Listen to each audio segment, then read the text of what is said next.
السلام علیکم ورحمۃ اللہ وبرکاتہ۔ حضرت عبداللہ بن اسد رضی اللہ تعالی عنہ سے روایت ہے کہ حضور اکرم صلی اللہ علیہ وآلہ وسلم نے فرمایا، شب اسراء میں مجھے اس قصر اعلیٰ تک پہنچایا گیا جس کی دیواریں گوہر آبدار کی، فرش خالص سونے کا اور وہ نور سے منور ہے، اور مجھ کو 3 القاب عطا فرمائے گئے: سید المرسلین، امام المتقین، قائد الغر المحجلین۔ اب سید المرسلین جو ہے اس کا معنی تو آپ جانتے ہیں کہ رسولوں کے سردار، امام المتقین متقین کے سردار، قائد الغر المحجلین یعنی ان کے سردار جن کے چہرے قیامت کے دن روشن ہوں گے۔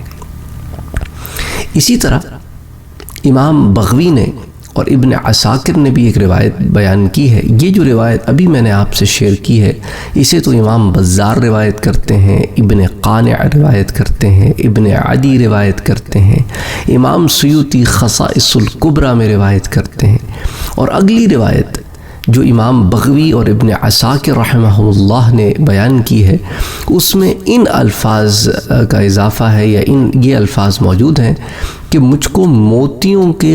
ایک قفس کی سیر کرائی گئی، ایک موتیوں کے پنجرے کی سیر کرائی گئی اور اس کا فرش سونے کا تھا۔ تو اب دونوں روایتوں میں ایک میں قصر کا ذکر ہے جس سے مراد محل ہوتا ہے، قصر اعلیٰ یعنی اونچا محل، اور ایک میں لفظ پنجرے کا اطلاق ہے، گویا کہ ہو سکتا ہے وہ پنجرہ نما محل ہو، لیکن دونوں روایتوں میں اس کا فرش سونے کا ہی ہے۔ تو بہرحال اللہ تعالیٰ نے اپنے پیارے حبیب صلی اللہ علیہ وآلہ وسلم کو شب معراج بہت سی نشانیاں دکھائیں، بہت سی چیزیں دکھائیں، اور ان میں سے یہ بھی ایک ہے۔ السلام علیکم ورحمۃ اللہ وبرکاتہ۔